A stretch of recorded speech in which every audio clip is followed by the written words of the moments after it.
Hello everyone, it's Lindsay, and today I'm using the Megan kit from Felicity Jane. This is May's kit, and I'm going to be documenting these two photos of my boys. This is about, 6 months old or so just sweet, smiley babies after their bath time.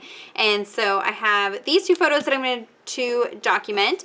I'm working on an 8.5 by 11 piece of cardstock. This is the Essentials cardstock from Felicity Jane, which is amazing because it matches the whites in the paper, so you know that everything is going to work together, which I appreciate.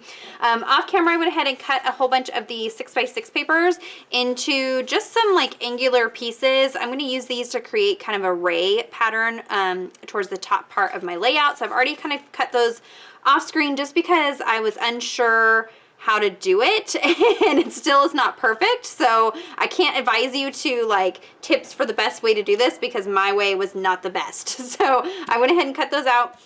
I have some of the vellum pieces from the Megan kit picked out, and just some other die cuts and things like that. And so let me go ahead and put you on fast forward and we will get this layout put together.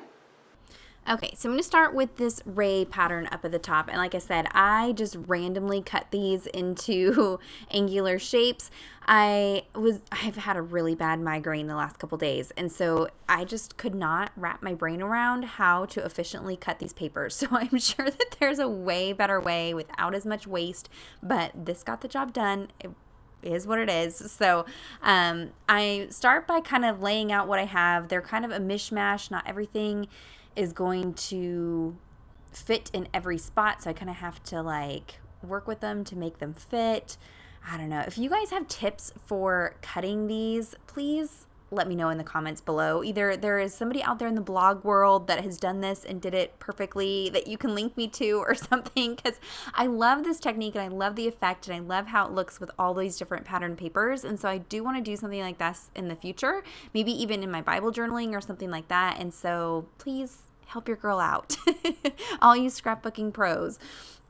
So I'm just kind of laying things out, trying to break things up with those patterns that have some white in them, like the black and white and the stars and the flowers, to kind of break up some of the other patterns. And then I figure it might be easier if I go in and kind of give myself a pencil line drawn straight across, and that way I can make sure that the bottom of my ray pattern is all like even and straight, since part of this will be poking out behind the photos. So I am just adding a little bit of adhesive. I'm not going too adhesive crazy because I will be going in with my sewing machine and adding lots of stitching detail that will hold everything down. So you can see I'm overlapping a few things, and so definitely some paper waste happened. Sorry for all of you who, that kills you inside. I gotcha. Trust me, it killed me to cut into these 6x6 papers with the fear of wasting them because they're so pretty. So like I said, help me out. Give me some tips on how to make this more efficient. But I'm just trying to kind of layer things and get it to all look nice, I guess. So I kind of fiddled everything, and then I can cut away the extra, and then here's where you can see that really fun ray pattern. I love how that came out at the top there. It just really lets the focus be on those two photos. So I had this fringe trim I thought about adding to the bottom of that, but it ends up not making it in the final layout there. So off screen I took this over and just ran it through my sewing machine. I added stitching detail along the edges of the rays and then around the entire page or the entire layout itself. And so now we can start embellishing. So I pulled out some of these vellum pieces. There's this huge smile word, which I thought worked perfect for these smiley, chubby face babies. Oh man, I cannot believe how super cute they were and how long ago this was. This is like 11 plus years ago. I miss those chubby baby cheeks.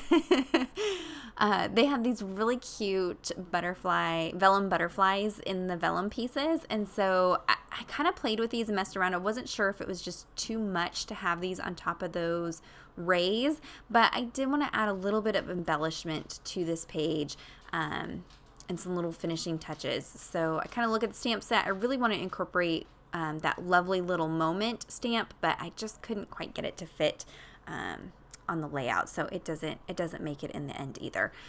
You can see here I'm kind of fussing with turning the wings up on these to give them some dimension, to see how that looks, and that does kind of help them pop off the page.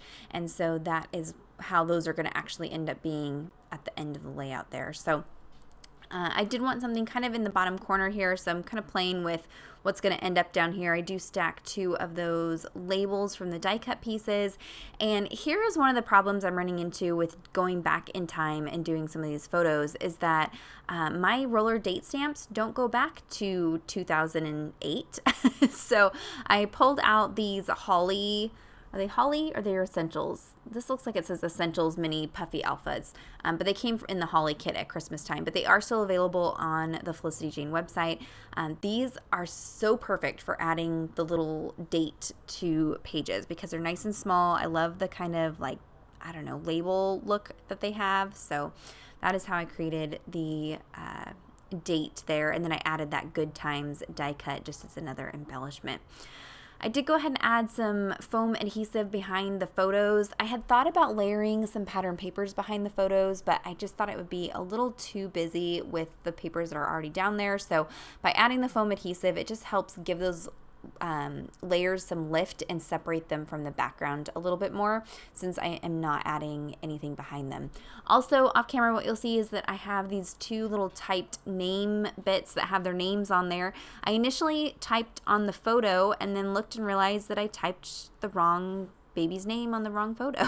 So I had them swapped. So I had to cover that up. So I just ran some cardstock through my typewriter, typed out their names, cut it out, and then put it on the photos. That is not something that all of you will run into. That's something unique to me because I have identical twins. So when I do layouts like this is not in fact the same baby. This is 2 babies that are identical, and I want to remember who is who. So I do need to add that detail somewhere on my layouts because over time I think I will remember who is who in the photos, but you don't. Trust me, even the mama doesn't remember. I used those scripty alpha stickers from the Megan kit this month to spell out sweet, so it'll say sweet smile. And then for this vellum piece, vellum is translucent or translucent, so you can see adhesive through it. So I'm just using a glue pen to add the adhesive just in the black areas of this piece, and that way you don't see the glue and I can get it stuck down that way. Love that pop of black off of that white paper. Oh, this is probably one of my favorite layouts. I love how this came together. So now we can go ahead and start adding those butterflies. I just have some 1/8 inch score tape. This is some really strong adhesive and just really, really small and thin. Just adding it to the center of those butterflies. And since I'm just adding it to mainly where the black portion of the butterfly is, you can't really see it even on these vellum pieces. And then I'm just kind of fluffing their wings up. Of course, when this gets put into an album, it'll get kind of squished down, but not too bad. And you can see off camera also, I kind of lifted the edges of the pattern papers as well, just to add some texture to them. And this little butterfly here is going to go on the title, and we're just about done with this layout. I'm going to add some black acrylic paint splatters just as a finishing touch, and to be honest, I should have stopped after this initial tap, tap, tap. I should have stopped right there, but I just can't get enough of splatters, so I pull it off and I'm like, it needs a little more, and then it was too much. So learn from my mistake. Stop while you're thinking it's good. I had some weird, wonky little splatters that happened, but you know what? At this point, I'm committed, and it is what it is. Not the end of the world. It's all going to work okay. So there's a look at the final layout. I hope that it gives you some ideas. Check out the blog post down below for more close-up photos. Check out the links below for all the products that I used. Leave questions or comments down in the comments. Give this video a thumbs up if you enjoyed it. Subscribe to my channel if you're not already subscribed. And until next time, thank you so much. Bye-bye.